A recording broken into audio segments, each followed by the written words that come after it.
अब हम देखते हैं एक और कॉन्सेप्ट जिसमें कि क्वेश्चन है आपका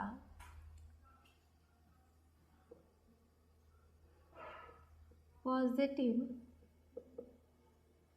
चार्ज बॉडी अट्रैक्ट, यहाँ पे हम लिख देते हैं पॉजिटिव कौन सा body, positive charge body A attract another body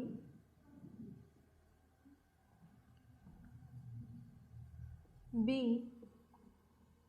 then nature of body B।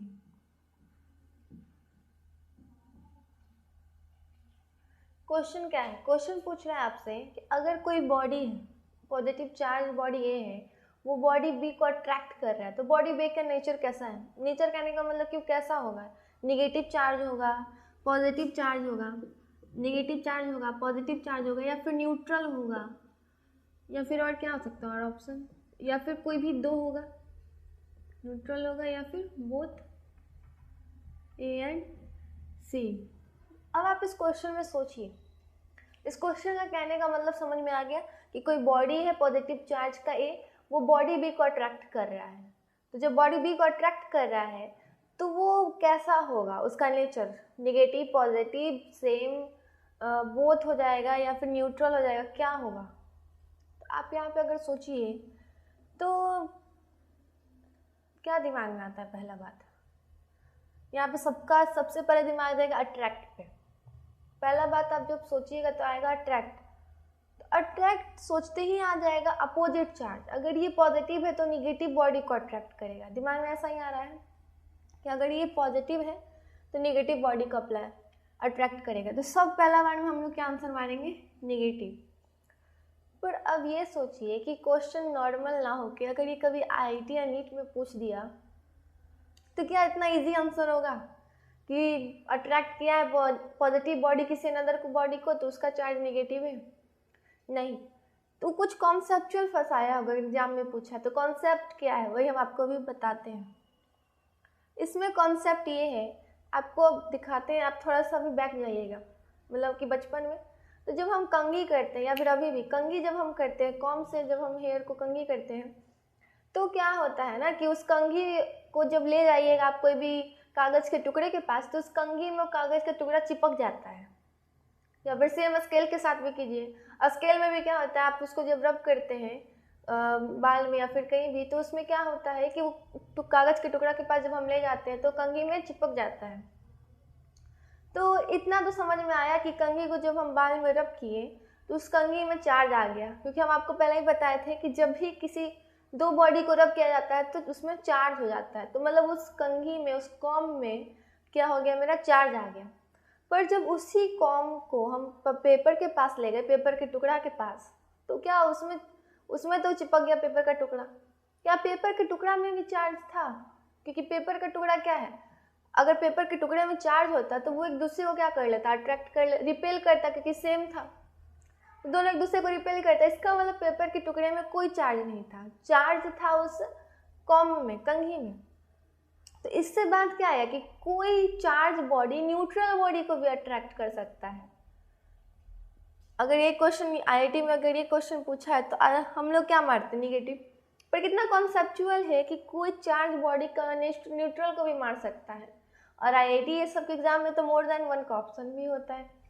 तो इसमें आंसर क्या हो जाता है, बोथ A एंड C, मतलब कि न्यूट्रल को भी अट्रैक्ट कर सकता है और निगेटिव चार्ज को भी अट्रैक्ट कर सकता है। तो मेरा निगेटिव मानना तो ये गलत हो जाएगा, इसका आंसर असलियत में क्या होता, बोथ A एंड C। अब देखिए क्यों ये बात आपको आ रहा होगा कि न्यूट्रल को कैसे कर लेगा, तो हम आपको बस एक्सप्लेन करते हैं। जैसे इमेजिन कीजिए कि बॉडी है, ये आपका A बॉडी है जिसमें पॉजिटिव चार्ज है। न्यूट्रल बॉडी क्या करता है, न्यूट्रल बॉडी में सेम अमाउंट में इलेक्ट्रॉन और सेम अमाउंट में प्रोटॉन होता है, एक दूसरे से मिक्स। पर जब वो किसी चार्ज बॉडी के कांटेक्ट में आता है, नज़दीक आता है, तो उसका रीअरेंजमेंट हो जाता है। निगेटिव चार्ज एक तरफ आ जाता है, पॉजिटिव चार्ज एक तरफ आ जाता है। जैसे कि यहाँ पर पॉजिटिव चार्ज है तो हम B बॉडी बनाते हैं न्यूट्रल, यहाँ पे लिख देते हैं न्यूट्रल। तो इसका जो इलेक्ट्रॉन प्रोटॉन है वो क्या हो जाएगा, रीअरेंज हो जाएगा। रीअरेंज करके क्या कर लेगा, निगेटिव चार्ज जो होगा वो इस तरफ आ जाएगा सारा, अब पॉजिटिव चार्ज सब इस तरफ आ जाएगा। अब देखिए ये न्यूट्रल क्यों रीअरेंज किया, क्योंकि इसको हम चार्ज बॉडी के पास लाए। चार्ज बॉडी के जैसे ही नज़दीक आएगा ये दोनों, इसमें क्या होगा, रीअरेंजमेंट हो जाएगा। अभी रीअरेंजमेंट किया तब सोचिए ये पॉजिटिव चार्ज इस नेगेटिव चार्ज पे क्या लगाएगा, फोर्स। मतलब कि दो अपोजिट चार्ज एक दूसरे को क्या करता है, अट्रैक्ट करता है। तो ये पॉजिटिव इस नेगेटिव को क्या करेगा, अपने तरफ अट्रैक्ट करेगा, तो जिसको हम मानते हैं F1। पर इस पॉजिटिव, ये पॉजिटिव को क्या करेगा, रिपेल करेगा, क्योंकि सेम चार्ज है तो रिपेल उधर करेगा, तो हम मानते हैं इसको F2। अब देखिए अब आपको पता लग रहा होगा कि यहाँ पे तो अट्रैक्शन और रिपल्सन दोनों हो रहा है, पर जिसका, जब दो अट्रैक्शन भी हो रहा है रिपल्सन भी हो रहा है, तो जिसका फोर्स ज़्यादा वो काम करेगा। तो यहाँ पे कौन ज़्यादा फोर्स लगा रहा है, अट्रैक्शन ज़्यादा, मतलब कि दो अपोजिट चार्ज का फोर्स ज़्यादा है कि दो सेम चार्ज का। इसको पता करने के लिए सिंपल सा बात है, जहाँ डिस्टेंस ज़्यादा हुआ बीच दो चार्ज के बीच का अगर डिस्टेंस ज़्यादा है तो फोर्स क्या होगा, कम जाएगा, क्योंकि फोर्स जो होता है वो इन्वर्सली प्रोपोर्शनल टू डिस्टेंस के स्क्वायर का होता है। ये बात याद रखेंगे कि फोर्स जहाँ ज़्यादा होगा, जहाँ डिस्टेंस ज़्यादा हो गया वहाँ पे क्या होगा, फोर्स कम जाएगा। तो अगर आप देखिएगा तो ये पॉजिटिव और निगेटिव के बीच का डिस्टेंस तो थोड़ा नज़दीक है, पर प्लस प्लस का बीच का डिस्टेंस क्या है, थोड़ा ज़्यादा है। मतलब कि सेम चार्ज के बीच का डिस्टेंस ज़्यादा है, जिसके कारण ये दोनों का फोर्स क्या हो गया, कम गया। और ये दोनों पॉजिटिव और निगेटिव के बीच का डिस्टेंस कम है, इसीलिए इसका फोर्स क्या हो गया, ज़्यादा हो गया। मतलब कि F1 क्या है, ग्रेटर है F2 से, मतलब F1 अट्रैक्शन का फोर्स ज़्यादा है F2 से, जिसके कारण क्या हो गया, अगर हम फोर्स नेट निकालेंगे तो क्या निकल जाएगा, अट्रैक्शन, जिसके कारण क्या होगा, ये चार्ज बॉडी इसको क्या कर लेगा, अपने तरफ अट्रैक्ट कर लेगा। तो इसमें हम सिंपल क्या किए, कोई भी न्यूट्रल बॉडी जब भी चार्ज बॉडी के नज़दीक आएगा तो वो बॉडी में अपने आप जितना भी इलेक्ट्रॉन प्रोटॉन है, मतलब प्लस और माइनस साइन, वो रीअरेंज हो जाएगा। यहाँ पे प्लस था तो माइनस वाला रीअरेंज होकर इधर इस टाइप में आ गया। अगर यही नेगेटिव चार्ज होता तो इधर कौन सा साइड, इधर साइड आ जाता प्लस, उधर साइड चला जाता निगेटिव। तो यही बात क्या हुआ, इधर प्लस आ गया, इधर रीअरेंज करके निगेटिव आ गया, क्योंकि इधर प्लस था। अब क्या करेगा, फोर्स, क्योंकि अपोजिट चार्ज एक दूसरे पे फोर्स लगाएगा, तो ये इसको अट्रैक्ट किया F1 से माइनस चार्ज को, अब प्लस को क्या किया, रिपेल किया F2 से। तो दोनों में फोर्स किसका ज़्यादा था, तो सिंपल था कि जिसके बीच का डिस्टेंस कम होगा उसका फोर्स ज़्यादा होगा। तो F1 के बीच का डिस्टेंस कम था तो F1 का डिस्टेंस कम था तो फोर्स ज़्यादा, और F2 का डिस्टेंस ज़्यादा था इसीलिए फोर्स कम गया। तो फोर्स ऑफ अट्रैक्शन, जब हम नेट फोर्स निकाले, टोटल निकाले, तो मेरा आंसर आ गया अट्रैक्शन। मतलब कि ये बॉडी न्यूट्रल बॉडी को अपनी तरफ खींच लेगा। तो यही क्या था, कॉन्सेप्ट था यहाँ पे छुपा हुआ, कि अट्रैक्शन जो है वो न्यूट्रल में भी हो सकता है और अपोजिट चार्ज में भी हो सकता है। इस बात को हम लिखेंगे कि अट्रैक्शन को होने के लिए जरूरी नहीं है कि सिर्फ अपोजिट चार्ज ही हो। अट्रैक्शन आप इसको इम्पॉर्टेंट करके लिख लीजिएगा, अट्रैक्शन के लिए इम्पॉर्टेंट नहीं है कि सिर्फ वो क्या निगेटिव चार्ज हो, मतलब अपोजिट चार्ज हो। अट्रैक्शन अपोजिट चार्ज में भी हो सकता है और अपोजिट चार्ज के अलावा न्यूट्रल में भी हो सकता है। पर रिपल्सन, अभी तो हम सिर्फ अट्रैक्शन का बात किए, पर रिपल्सन ये भी लिख लेंगे। रिपल्सन में ऐसा कुछ भी काम नहीं करता, रिपल्सन सिर्फ सेम चार्ज में होता है।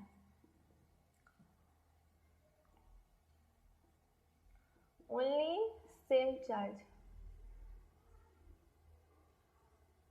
ये दोनों पॉइंट को हम स्टार मार देंगे और इस दोनों पॉइंट को याद रखेंगे, क्योंकि इन कॉन्सेप्ट है।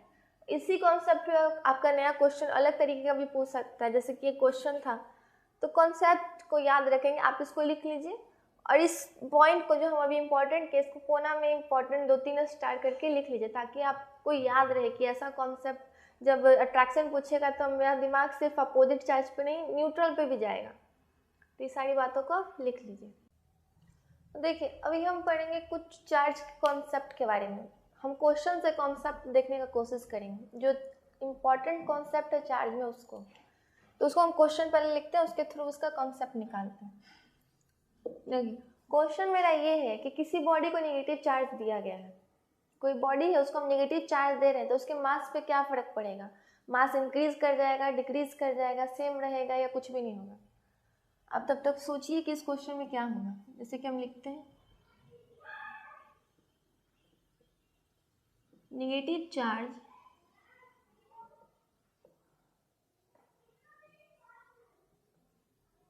given to a body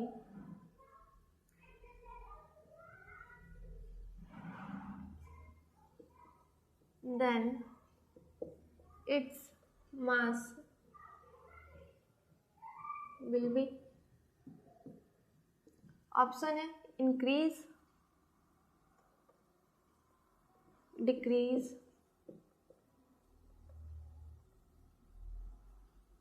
same वही रह जाएगा मास, या फिर नन ऑफ दिस।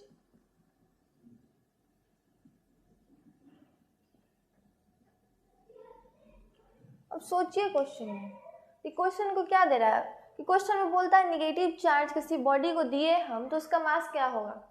तो आप सोचिए कि बॉडी में दे रहा है चार्ज और पूछ रहा है मास, तो थोड़ा दिमाग लगाइए क्या हो सकता है इस बॉडी में, इसका मास क्या होगा? इंक्रीज कर जाएगा, डिक्रीज कर जाएगा, सेम रहेगा, या फिर कुछ भी नहीं होगा उसमें? आप सोचिए। अब देखिए हम आपको बताते हैं इसमें क्या होगा। देखिए किसी बॉडी को हम नेगेटिव चार्ज दे रहे हैं, पहला बात तो इस क्वेश्चन को पढ़ के दिमाग में क्या आएगा कि हम किसी बॉडी को अगर नेगेटिव चार्ज दिए हैं तो चार्ज से मास तक का कॉन्सेप्ट कहाँ से आ रहा है? दिया हुआ क्वेश्चन में चार्ज है, अब पूछ रहा है क्वेश्चन में मास। तो पहले हम ये बात सोचिए कि हम किसी बॉडी को एक इलेक्ट्रॉन दे रहे होंगे तभी उसमें क्या हो रहा है? नेगेटिव चार्ज आ रहा होगा, क्योंकि गेन ऑफ इलेक्ट्रॉन ही क्या कहलाता है? नेगेटिव चार्ज हो जाता है वो बॉडी, मतलब हम चार्ज माइनस चार्ज दे रहे हैं तो उस बॉडी में क्या हो रहा है? इलेक्ट्रॉन बढ़ रहा है। अब इलेक्ट्रॉन का बात आया तो इलेक्ट्रॉन में चार्ज होता है और मास भी होता है। तो चार्ज है नेगेटिव और उसका अपना कुछ मास है, तो इलेक्ट्रॉन का मास होता है, लिख लीजिएगा, मास ऑफ इलेक्ट्रॉन 9.1 इंटू 10 का पावर -31 kg। कुछ मास होता है, इलेक्ट्रॉन का मास है, भले ही -31 है, मानते हैं -31 क्या होगा? बहुत कम संख्या होगा, 0.00, बहुत स्लाइटली होगा, फिर भी क्या हो रहा है? ये जब इलेक्ट्रॉन माइनस चार्ज उस बॉडी में जा रहा है तो उस बॉडी का मास से थोड़ा ज़्यादा क्या हो रहा है? इंक्रीज कर जा रहा है, क्योंकि अपना इलेक्ट्रॉन का भी कुछ मास है और उस बॉडी का एक्चुअल मास भी होगा पहले से। तो इलेक्ट्रॉन जब उसमें ऐड हुआ तो बॉडी का एक्चुअल मास और उस इलेक्ट्रॉन का मास दोनों ऐड हो गया, तो स्लाइटली चेंज हो गया होगा। जैसे कि अगर मानिए बॉडी है, इस बॉडी को हम मानते ए, जिसको हम क्या दे रहे हैं? Negative charge. नेगेटिव चार्ज कहने का मतलब क्या हो रहा है? इलेक्ट्रॉन दे रहे हैं। जब हम उसको इलेक्ट्रॉन दे रहे हैं तो इलेक्ट्रॉन का अपना कुछ मास होगा, इतना मास। ये मास क्या कर रहा है? इसके एक्चुअल वेट को थोड़ा सा स्लाइटली क्या कर रहा है? चेंज कर रहा है, मतलब इसके एक्चुअल वेट से थोड़ा सा ज़्यादा वेट क्या होगा? इसका इंक्रीज कर जाएगा। सेम हम मानते हैं नेग्लिजिबल है, जैसे कि सेम वही बात होगा अगर आप एक बोतल पानी ले जाके कोई रिवर में डाल दीजिए, कोई नदी में डाल दीजिए, कोई समुद्र में डाल दीजिए, तो क्या उस समुद्र या नदी का पानी इंक्रीज कर जाता है? कहने को देखने को क्या लगता है? उतना ही पानी है, कोई फर्क ही नहीं पड़ा मेरे एक बोतल पानी डालने से, पर स्लाइटली उसका क्या होगा? पानी बढ़ा होगा, भले ही बहुत से बहुत कम है पर स्लाइटली चेंज हुआ है। वही सेम बात इसमें भी है। इसमें क्या होता है कि बॉडी में मानते इलेक्ट्रॉन का मास जो होता है बहुत कम है, फिर भी स्लाइटली वो एक्चुअल मास से क्या कर रहा है? थोड़ा सा इंक्रीज कर रहा है। इसी कारण क्या हो गया? उस बॉडी का मास क्या कर जाता होगा? इंक्रीज। अगर हम यही बोले, अगर हम यहाँ पे ये क्वेश्चन हालांकि हम थोड़ा और कॉन्सेप्ट आपको बताते हैं, तो हम यहाँ पर ये बोले कि बॉडी को नेगेटिव ना देके हम पॉजिटिव चार्ज कर रहे हैं, तो अब सोचिए अब क्या होगा क्वेश्चन में। अगर हम किसी बॉडी को पॉजिटिव चार्ज कर रहे हैं तो सोचिए बॉडी पॉजिटिव चार्ज हुआ, मतलब कि पॉजिटिव तब आता है जब लॉस ऑफ इलेक्ट्रॉन होता है। हम आपको पहले बताए थे कि जब लॉस ऑफ इलेक्ट्रॉन होगा तभी क्या होगा, बॉडी मेरा क्या होगा, इलेक्ट्रॉन लॉस करता है तो बॉडी में आता है मेरा पॉजिटिव चार्ज, तो पॉजिटिव चार्ज आता है। तो जब एक इलेक्ट्रॉन निकला तो पॉजिटिव चार्ज, मतलब एक्चुअल मास से इलेक्ट्रॉन का मास क्या करेंगे, माइनस करेंगे। तो जब कोई भी बॉडी में पॉजिटिव चार्ज देंगे तो उसका मास क्या होगा, डिक्रीज कर जाएगा, और जब कोई बॉडी में नेगेटिव चार्ज देंगे तो उसका मास इंक्रीज कर जाएगा। दोनों कॉन्सेप्ट क्लियर है कि एक बॉडी में हम क्या करें, पॉजिटिव दिए तो लॉस ऑफ इलेक्ट्रॉन किया, तो जब लॉस हुआ तो अपना थोड़ा सा स्लाइटली मास क्या किया, इलेक्ट्रॉन एक्चुअल मास से घटा लिया, तो उस बॉडी का क्या हुआ, मास घट गया। वही जब हम नेगेटिव चार्ज दिए तो वो गेन ऑफ इलेक्ट्रॉन किया, जिसके कारण उसमें क्या हुआ, उसमें स्लाइटली सा इलेक्ट्रॉन का मास भी क्या हो गया, ऐड हो गया, जिसके कारण वो क्या हो गया, इंक्रीज हो गया उसका मास। तो ये दोनों कॉन्सेप्ट क्लियर हो गया आपको। अब हम इसी से रिलेटेड आपको एक और कॉन्सेप्ट अभी बताते हैं, फिलहाल आप उसको पहले लिख लीजिए ये सारी बातों को, क्वेश्चन को जब आप कॉन्सेप्ट समझे हैं, क्योंकि एग्जाम में हल्का सा मिस्टेक होता है, स्लाइटली मिस्टेक हम करते हैं, कभी बड़ा मिस्टेक एग्जाम में नहीं होता है। तो आप इस कॉपी में लिख लीजिए जो जो इसको बताया गया है कॉन्सेप्ट, और हम इसके अभी आगे आपको एक नया कॉन्सेप्ट बताते हैं। अब हम अगला कॉन्सेप्ट पढ़ते हैं। तो अगला कॉन्सेप्ट मेरा ये है कि जिस भी बॉडी में चार्ज होता है उस बॉडी में मास जो नेसेसरी है होगा, मतलब कि मस्ट है, जिस भी बॉडी में चार्ज है उस बॉडी में मास का होना। बट जिस बॉडी में मास है उसमें मे बी में है, मे बी में चार्ज हो भी सकता है और चार्ज नहीं भी हो सकता है। हम यही बात को लिख लेते हैं, ऑल चार्ज्ड बॉडी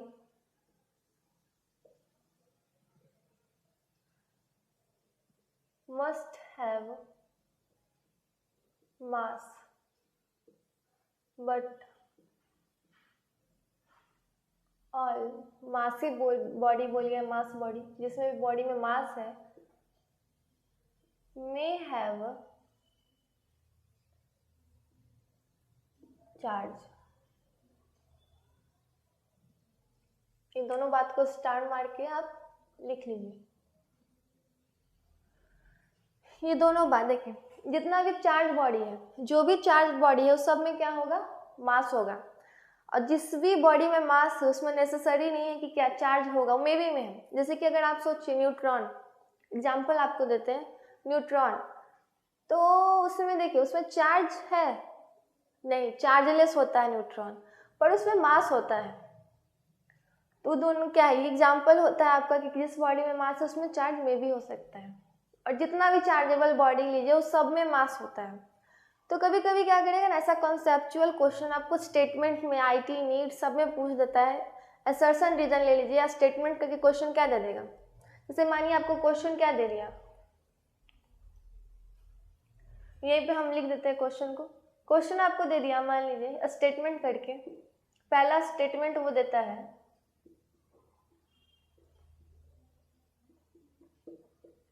पहला स्टेटमेंट वो बोल दिया कि all charge body all charge body may have mass, और फिर स्टेटमेंट 2 लिख दिया,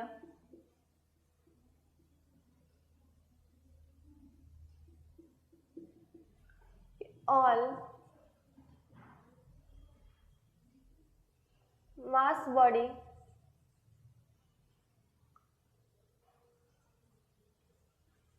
may have चार्ज। अब पूछ देगा क्वेश्चन में कि दोनों जो स्टेटमेंट लिखा हुआ है, ये दोनों में से स्टेटमेंट 1 करेक्ट है, स्टेटमेंट 2 भी करेक्ट है, दोनों बोथ करेक्ट है, बोथ रॉन्ग है, स्टेटमेंट 1 सही है और स्टेटमेंट 2 रॉन्ग है। तो आप पढ़िए क्वेश्चन का, आप पढ़ के सोचिए क्या होगा कि जितना भी चार्ज बॉडी उसमें में होगा मास, या जितना चार्ज बॉडी है उसमें मस्ट होगा मास। पहला क्या लिखे थे, जितना भी चार्ज बॉडी है उस सब में मस्ट है, नेसेसरी है मास का होना। तो स्टेटमेंट 1 क्या मेरा रॉन्ग है, ये तो मेरा रॉन्ग है। पर स्टेटमेंट 2 अब पढ़ते हैं, all mass body may have a charge. सोचिए बात सही है कि गलत बोल रहा है। उसका कहना है क्वेश्चन का कि जितना भी मासिव बॉडी है, जितना भी बॉडी में मास है, उसमें है कि चार्ज होगा भी और नहीं भी होगा। तो ये तो बात सच है, ये बात सच है कि जितना भी मास बॉडी है उसमें क्या होगा, चार्ज हो भी सकता है और चार्ज नहीं भी हो सकता है। मतलब स्टेटमेंट 2 मेरा क्या है, सही है। तो इसी टाइप का असर्शन रीजन में भी क्वेश्चन दे सकता है कि assertion is right, reason is wrong या बोथ आर रॉन्ग, कुछ भी दे देगा इसमें। तो इस बात को हम याद रखेंगे कि जितना भी चार्ज बॉडी होता है उसमें मस्ट है कि मास होगा, पर जितना मास बॉडी है उसमें मस्ट नहीं है। क्या नहीं मस्ट है, उसमें मे बी में है, चार्ज हो भी सकता है और चार्ज नहीं भी हो सकता है। इससे से रिलेटेड हम आपको एक चीज़ बताएंगे, जैसे कि अभी आप पढ़े ना कि जिसमें चार्ज है मास है, तो एक ऐसा कोई चीज़ होगा जिसमें चार्ज भी ना हो मास भी ना हो। अगर एग्जाम में कभी पूछ लिया कि बहुत चार्जलेस और मासलेस है और चार्ज कोई आपको ऑप्शन दे दिया, तो ये बात जानिए, फोटोन, फोटोन एक ऐसा चीज़ है, फोटोन जिसमें ना, फोटोन क्या होता है, फोटोन पहले आप देखिए, हम यहाँ लिखे हैं फोटोन। फोटोन में क्या होता है, मासलेस होता है। फोटोन क्या है, मासलेस है।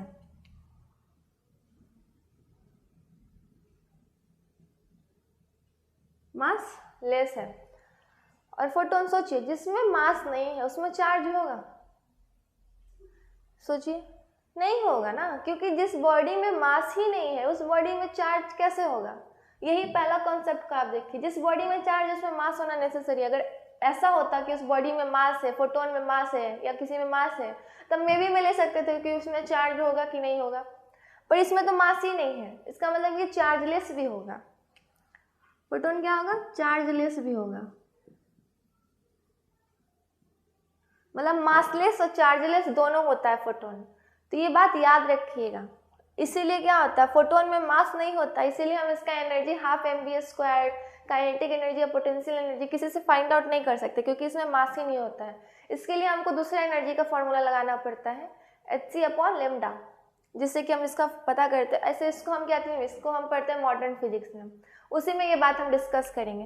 पर आप ये साइड में नोट कर लीजिए कि फोटोन मासलेस और चार्जलेस होता है। और सोचिए जिस चीज़ में चार्ज ही नहीं है उसमें आपको लगता है कि इलेक्ट्रिक फील्ड, मैग्नेटिक फील्ड अपना फोर्स लगाएगा? सोचिए, इम्पॉसिबल है कि जिस भी बॉडी में चार्ज ही नहीं है, क्योंकि मैग्नेटिक फील्ड और इलेक्ट्रिक फील्ड दोनों चार्ज पे काम करता है, वो चार्ज बॉडी को फोर्स लगाता है, रिपल्सन, अट्रैक्शन, इलेक्ट्रिक फील्ड जो भी होता है। तो इसका मतलब फोटोन क्या है, not affected by electric and magnetic field. तो ये सारी बातों को आप क्या कर लीजिए, लिख लीजिए, इसको भी इम्पोर्टेंट करके साइड में लिख लीजिए। तो इतना बात हम अभी पढ़े। पहला बात था ये जो कॉन्सेप्ट हम आपको बताया था कि किसी भी बॉडी को हम निगेटिव चार्ज देते हैं तो उसका इलेक्ट्रॉन देते हैं तो उसका मास बढ़ जाता है, और पॉजिटिव चार्ज दिया जाए तो मास घट जाएगा। दूसरा कॉन्सेप्ट आपको हम बताएं कि जिस भी बॉडी में चार्ज होता है उस बॉडी में मास होना नेसेसरी है, मस्ट है, और जिस बॉडी में मास है उस बॉडी में मे बी में चार्ज होगा कि नहीं होगा। और एक ऐसा भी है जिसमें ना चार्ज होता है ना मास होता है, वो होता है फोटोन, जिसको कोई फर्क ही नहीं पड़ रहा है इलेक्ट्रिक और मैग्नेटिक फील्ड से। आप ये भी लिख लीजिएगा, not affected by electric and magnetic field both.